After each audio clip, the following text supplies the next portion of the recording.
And we are kicking off today with Shinsuke Nakamura, who turned heel earlier this year in a move that has refreshed his character and has challenged for the World Heavyweight title multiple times. At WWE Payback and WWE Fastlane though, Nakamura failed to dethrone Seth Rollins, but this week, WWE may have inadvertently revealed big plans for the King of Strong Style. For the December 1st taping of SmackDown, Nakamura is being advertised for a dark match against Rollins with the title on the line, implying that the Japanese star could be back in the title hunt soon. At Survivor Series, Rollins will be part of the face team inside Wargames when he, Cody Rhodes, Sami Zayn, and Jey Uso face the Judgment Day, while Nakamura isn't booked for the show yet. It should be stated that this is a dark match and therefore a title change is highly unlikely, but the fact that WWE has chosen Nakamura for this spot shows that they still see him as a top name. Since August, Sheamus has been out of action with a shoulder injury, and while fans hope to see him back soon, it appears that won't be happening. Recently, Sheamus was being advertised for the November 24th, December 1st, and December 8th editions of SmackDown, leading many to assume he'd be at these shows. Now though, Sheamus has been removed from all promotional material for these events, and there's no word on when fans can expect the Celtic Warrior back in the ring. Sheamus has expressed frustration with WWE for not capitalizing on his momentum from Cardiff, and his WWE contract will expire next year, so it'll be interesting to see what's next in his future. On tonight's SmackDown, LA Knight will look to recover from his loss at Crown Jewel when he faces Jimmy Uso. But could this be Knight's final match as a WWE superstar? That's what some members of the WWE Universe believe, as when responding to a tweet promoting the match, Knight simply said, "Bye," which some took as a nod to an abrupt exit from the company. Given how popular Knight is, the odds that WWE are about to release him are very slim, and this comment was likely Knight saying bye to Jimmy as he continues to climb back to the main event. Knight remains massively popular with the fans despite his loss in Riyadh, and he hopes to regain momentum tonight when he faces Jimmy Uso. For 525 days, Gunther has dominated WWE as the Intercontinental Champion and has defeated all sorts of different superstars to break the record for the longest title reign. Sheamus, Matt Riddle, Rey Mysterio, Chad Gable, and Shinsuke Nakamura are just some of the superstars to fail in dethroning him, and what's next for the dominant Austrian? Speaking with wrestling news, Gunther was asked about potentially headlining WrestleMania 40 Night 1 with the title, and had an interesting response. He said, "That's not gonna happen, but I think there's a ranking system and everything for a reason. I think it's quite obvious that I outgrew the Intercontinental Championship already. I'm ready to make that next step." Gunther's next title defense will be at Survivor Series against The Miz, who is just one of 3 men to have held the title for more days than Gunther, albeit across 8 different reigns. But what do you think of Gunther's comments? Has the reigning Intercontinental Champion outgrown the title he's held for over 500 days? Let us know in the comments below. During this week's AEW Dynamite, Red Velvet faced Sky Blue, but for much of the match, the fans in attendance seemed distracted by something happening off-screen. According to PW Insider, the fans were distracted by one fan having a medical emergency during the match and required the assistance of EMTs. The crowd were said to be quiet because of this incident as they were concerned for the well-being of the fan, and there's no update on their condition at this time. Blue would win the match and earn a spot at the TBS Championship Triple Threat match at Full Gear, and we'll make sure to follow this situation for any updates on this fan's condition. In January of next year, Impact Wrestling will be using their TNA name again, and while some major changes are coming to the promotions, they'll be going ahead without Kenny King.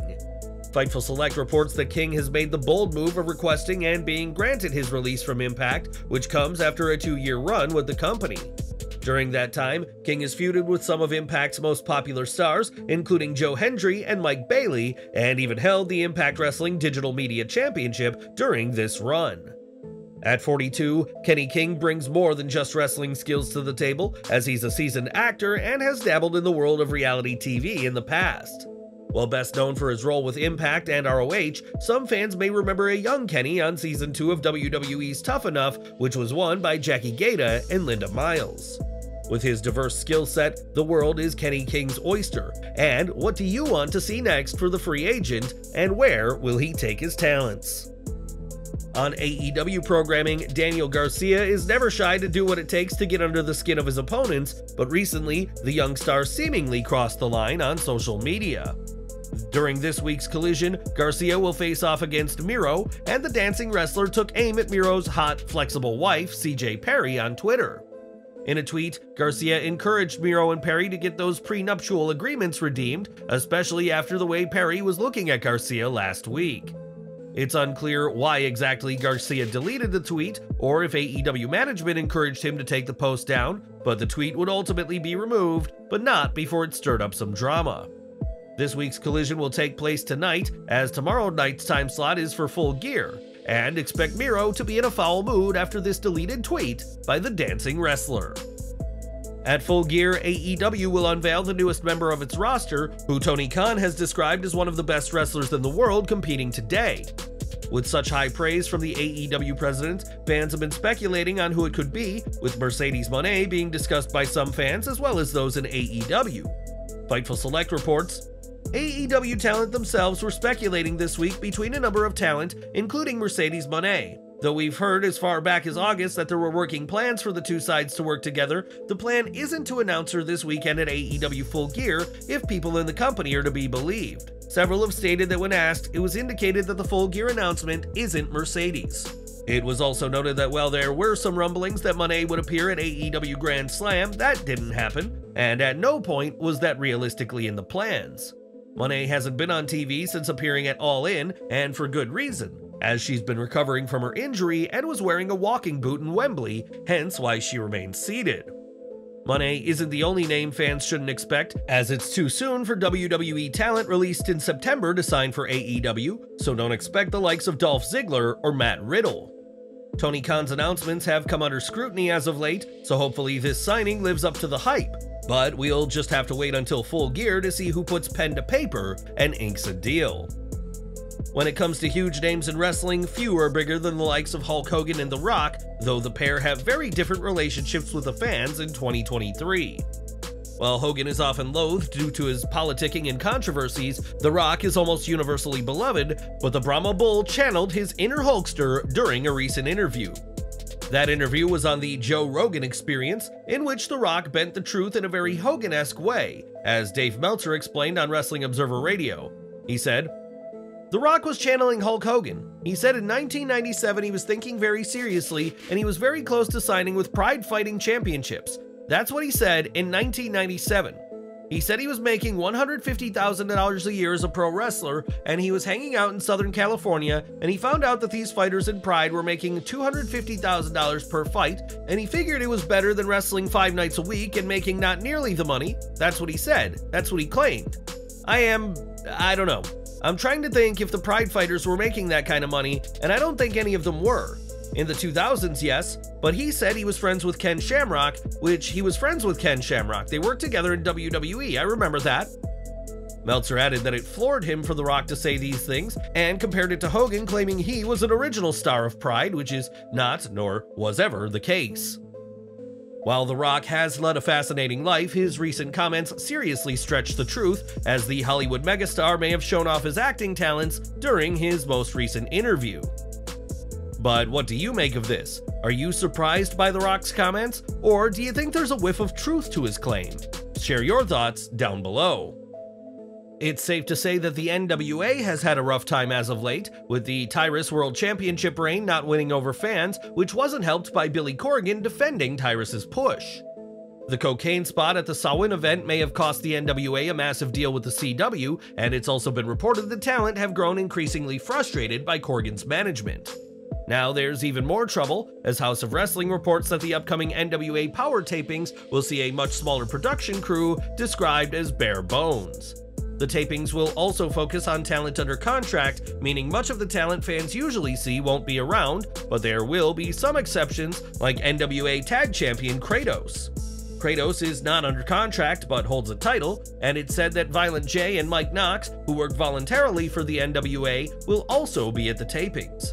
The report adds that talent cuts are expected following the January tapings, and with several contracts set to expire next June, the roster could shrink dramatically next year.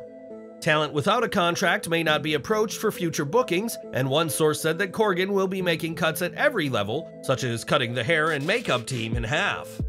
NWA talent will no longer be allowed to fly to a city in the days before a show, or if they do, then they'll have to do it out of their own wallet, which hasn't been the case in the past. The NWA will continue to pay for hotels for talent, which is something WWE does not do for most superstars, which some have taken as an incentive to work for Corgan's promotion. These changes stem from Corgan's years-long personal funding of the NWA, as little sponsorship revenue has materialized, and we imagine these cuts will only hurt the roster's morale. Billy Corgan has promised big things to come for the NWA, but with these cuts looming, it's hardly an exciting time to be an NWA wrestler, as you could soon be out of a job. One name who's doing very well right now is AEW World Champion MJF, who, in addition to being AEW's top star, has also caught the eye of those at WWE. For some time, MJF has teased a bidding war for his contract in 2024, which has been referenced on TV, and MJF has even made reference to Nick Khan, Triple H, and Vince McMahon on AEW TV. Speaking with Sports Illustrated, MJF spoke about the war for his services and admitted that there's a lot of things that could win him over and make him a superstar. He said, "Tony Khan is definitely trying his hardest to keep me here. There are a lot of things about All Elite Wrestling that I like, but there's also a lot of things about WWE that I like. What I'm most interested in is money." MJF does have some allies in WWE, as he was photographed some time ago enjoying a party with Liv Morgan, and Cody Rhodes has said that MJF would be a big star should he jump to the company. Ultimately, MJF will decide what's best in the future for MJF, and for the AEW World Champion, that could mean appearing on Raw or SmackDown sooner than you'd think. Anyone who's seen MJF over the past year knows that he's not the scumbag he once was, as he has gone from a fully fledged heel into more of a babyface role on TV. Nowadays, it's not uncommon to see MJF being friends with others on TV, which never seemed possible before, and his camaraderie isn't just for the show. During a media briefing ahead of Full Gear, Tony Khan said that MJF has become something of a locker room leader and has changed a lot behind the scenes. Whether MJF remains a locker room leader in AEW or tries his hand in WWE, time will tell, but Tony Khan has certainly been impressed with how much his world champion has matured as of late. Since 2015, Kevin Kelly has been the voice of New Japan Pro Wrestling for English-speaking audiences, but recently, his tenure with the company came to an end. On Twitter, New Japan revealed that Kelly has left to pursue outside opportunities and added that he won't be able to call Wrestle Kingdom 18 next January due to family commitments. Instead, GCW's Walker Stewart will be calling the action, and as for Kelly, he'll now have more time to work with AEW after joining the commentary team this past June. On AEW Dynamite, Chris Jericho had to go through plenty during the 8-man tag team match against the Don Callis family, but even making it to the ring was difficult for Y2J. After the match, a fan tweeted that it appeared that Jericho suffered a burn by Kenny Omega's fireworks during the Cleaner's entrance, and Jericho made it clear that this indeed happened. Despite being burned, Jericho, Omega, Paul White, and Kota Ibushi won the Sega-inspired street fight, and we hope that there was some aloe vera waiting for Jericho when he got backstage. Earlier this week, it was reported that AEW's chief legal officer, Megha Parekh, had scaled back her involvement with the company, and now there's been an update on the situation. During a media conference to hype AEW Full Gear, Khan didn't disclose what's happening exactly with Parekh, but said that other women have stepped up backstage. Sarah Stock and Madison Rayne are two of the women stepping up backstage, while Chris Peck has assumed a number of tasks previously overseen by Parekh. During the call, Khan shared insight into his decision-making process for special announcements and said AEW's team continuously assess factors before deciding what gets a special announcement. One of Khan's bigger announcements as of late was the introduction of AEW's World's End, and on the call, Khan pointed out how the increase in AEW pay-per-views has been a serious moneymaker. AEW started with 4 pay-per-views, but will have held 8 in 2023 by the end of the year, and we'll have to see if that number continues to grow in the coming years. Roman Reigns news now, and with the Tribal Chief not expected to be in action for the rest of this year, that means WWE's top star will have competed just 11 times in 2023. While Reigns has been a success as a heel, many feel his schedule with WWE is far too relaxed for a world champion, and that WWE should have taken the title off of him long ago. On his Hall of Fame podcast, however, Booker T defended Reigns and said that whether fans like it or not, the Tribal Chief is moving tickets every time he appears. Booker argued that you wouldn't want Reigns appearing too much, as it would lessen his value, and said Reigns' schedule in the ring is more akin to a boxer or MMA fighter than a pro wrestler. Reigns has dominated as champion for over 1,100 days, but has spent much of his run as champion not on TV. And what do you make to Booker's comments? Let us know down in our comments. On this week's AEW Dynamite, Samoa Joe squashed John Cruz, a relative fresh face in AEW, but that's because he doesn't look like this when he usually wrestles. For those not in the know, Cruz is actually Serpentico, who has competed over 160 times for AEW and made his debut back in March of 2020 under his real name. Serpentico usually wrestles with a mask on, but that wasn't the case this week, and it's unclear why he wasn't masked for the match with Joe. Even if he did wrestle as Serpentico, we doubt the outcome against Joe would have been any different, as the former ROH TV champion is leaving a path of destruction in his quest to take the AEW World title. It was on last week's NXT that Andre Chase learned that he was under investigation, one that he is fully cooperating with, but this investigation has led to serious consequences on this week's show. During Chase U's NXT tag title defense against the family, several students walked out, distracting Chase enough to give the family the win, and this storyline may sound eerily familiar. On Wrestling Observer Radio, it was said that this storyline will echo the Vince McMahon scandal of last year, with Chase filling McMahon's role and being shamed for the investigation.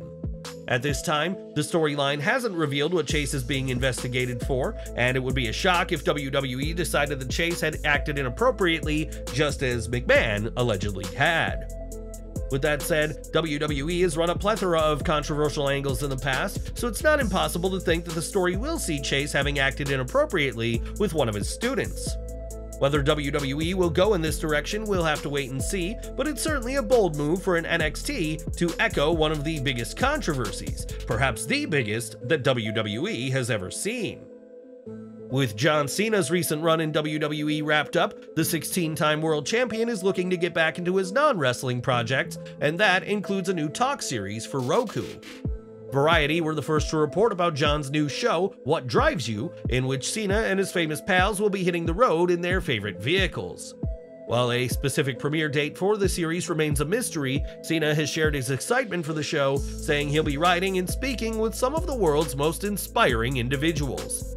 Cena's wrestling future remains uncertain, especially after his crushing loss at Crown Jewel, but whatever comes next, Cena will be going on quite the ride, literally, with his new show. And we're ending with Eric Rowan, and while he doesn't wrestle as much anymore, the ex-superstar is still finding himself in fights. During a recent appearance on Insight, Rowan was asked if he had ever had people wanting to fight him, and revealed that the day of the interview, he nearly got into a brawl with someone outside. He said, "I went to the signing today, and there was a 7-Eleven and this guy was out front and he basically said, 'Hey, you tough? You can fight?' And I was like, 'I don't fight.' And then he's like, 'Well, I do.' And then he tried to get in my face. I just walked past him. I wasn't going to start anything. I go in and buy some energy drinks. As I'm checking out, 5 cop cars are outside. I asked the people working there what happened. Well, I guess the guy's been threatening everybody that's been walking up through the whole day. So they called the cops and they said, 'This is LA, so usually the cops don't show up.'" Rowan has proven his toughness in the ring, but he was thankfully able to get through this situation without things escalating, as the last thing he needs is to make headlines for a real fight. Since his release in 2020, Rowan has competed on the Indies and made occasional appearances for AEW, and was on the August 24th SmackDown tribute show for Bray Wyatt. In that same interview, Rowan spoke about possibly re-signing with WWE or even signing with AEW, but wherever he competes next, it'll be in the ring and not outside a 7-Eleven.